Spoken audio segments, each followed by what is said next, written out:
exhaust sound. Well, what's up guys, welcome back to the channel. What are we doing today? We're going to be talking about the top 5 mods that you should get for your Mustang. V6, V8, possibly V4, which one you prefer. And let's get into the video.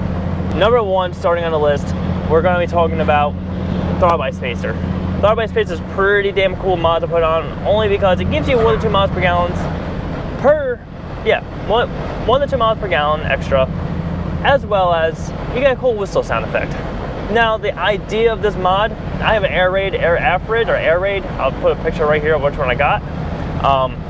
The idea of this is basically just to spin the air into your intake manifold. Now, the way that it works, if you want to visualize it, if you ever took 2 pieces of wire, put them next to, like, spread them out next to each other, they'll start at this length. But if you were to take this end and twist it in opposite directions, you'll create a spiral. Now, the length will go from here, and after you're done spiraling it, it'll end up around right here. So you're squeezing more wire into a distance. So on the air standpoint, what you'll be doing is basically you're basically pushing more air into the engine, which is why you get a little more miles per gallon, you get a little more horsepower, this, that, little things like that. And you're taking this much air, instead of one suction being this much air, so when the air goes through, it's going to hit that spiral thing and the throttle by spacer. It's going to spiral it, and it's going to squeeze more air into the manifold at a faster rate.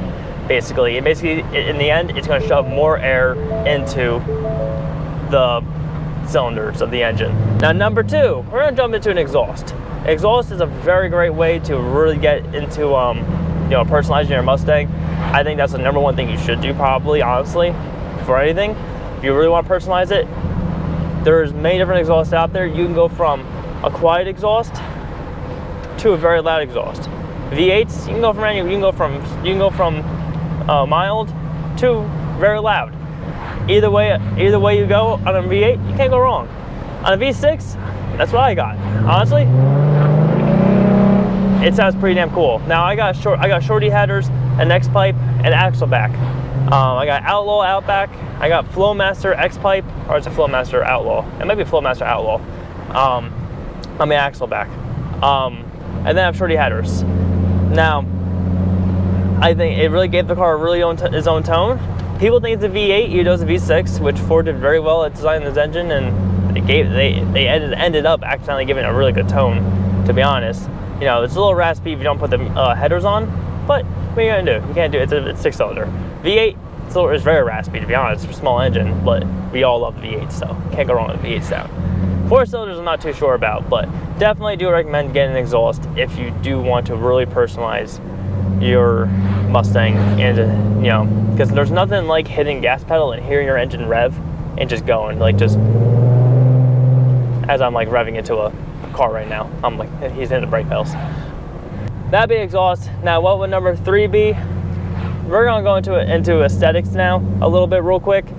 Aesthetically, I think number 3 should be lowering your Mustang. How low should you put it? I think 1 inch is sufficient. It lowers the whole center of gravity down 1 inch. That's what I did to my car. Now I don't have before and after picture to show you what it really looks like. Aesthetic wise, I think it really just completes the Mustang. It should have came from factory 1 inch lower. Like I said, I'll try to put a picture up to show you the difference between a factory and that.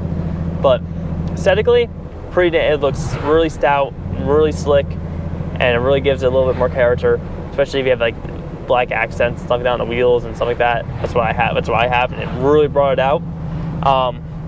Performance wise though, I will say lowering it that little bit, listen, hitting a corner that's recommended for 40, like an actual 40 mile per hour bend, you could probably hit it at 60 to 80 miles per hour, depending on your tires and stuff like that. It really the handling became noticeably different, and it's really nice. The ride's a little heavier. Well, like you said, it's a muscle car.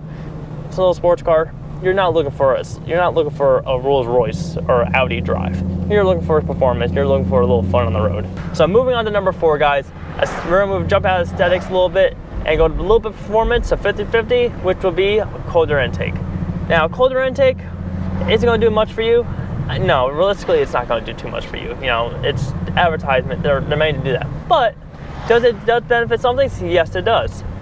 Do I get a little bit better miles per gallon? Yeah, I do. I get about 1 to 2 miles per gallon. Like I don't know if I think I forgot to say this, but your throttle body spacer can give you 1 to 2 miles per gallon, and it's pretty damn. It really does. It gave me one. So right now with the colder intake and the throttle body spacer, I get 2 to 4 miles per hour extra than what I did before. So I think that's pretty damn cool. The way it looks gives your, as I said, it gives the engine base so much better, slicker look and everything. You cannot go wrong with it. As well as you get a cool whistle sound, which I can't really show you guys, but you get a pretty cool whistle sound. When you hit the gas, you hear the air get sucked into the engine. It's just, and then the whistle from the throttle body spacer. It sounds really cool. So number 5, guys, going on the list, and this is the most controversial one that you'll probably hear about more often, and that's going to be the tune for your car. Do you get an aftermarket tune from American Muscle or something like that? Is it worth it? Depends on the person you ask. For me, I think it was a little worth it for $400, you know. So manual wise, you can probably just expect a little better throttle response. Maybe notice a little difference in the horsepower, and you know, notice a little difference in things here and there.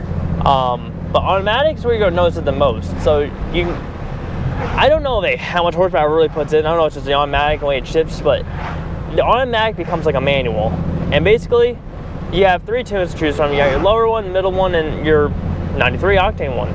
Now, I tried the 93 octane one on the road. I don't really recommend it for city driving, because if you're going 25, 30 miles per hour often, or anywhere between like 25 to 40, you may fall into a position where you're sitting right on the shift point, and the shift point's going and you're shifting up and down. You're going like this in the freaking car, going like oh my holy shit, and then yeah. Literally, that's what it feels like. It felt like the one time I was driving. I was like, I can't do that. So I went down to the mid-grade one. Amazing. That's what I'm in right now. You know, it gives you the perfect shift point where it's like it doesn't go like flying up all the time, but it gives you enough for you to get good miles per gallon. RPMs go flying up, but not too much, depending on your feed into the throttle, and you don't get that jerking at all. Barely ever. Sometimes you get the little jerk here and there. Got out of my eye. But overall, I recommend it for your daily driving, 50-50 city, and well, 50 city, 50 highway, or no, maybe a little more highway, less city, more city. I think you can get away with it. It's definitely better than the 93 octane. I never used the first one, the first level one. Never used it. I have no idea.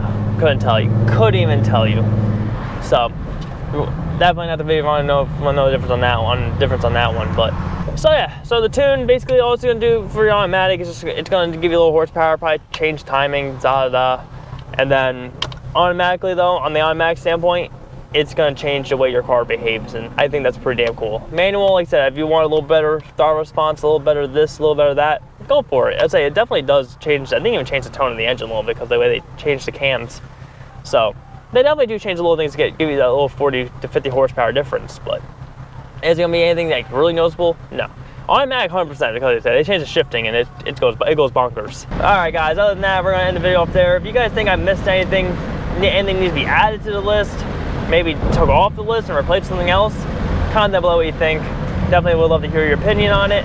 If you guys enjoyed the video, please leave it down below. It helps grow the channel. And as always, leave a subscribe if you guys want to follow the adventures.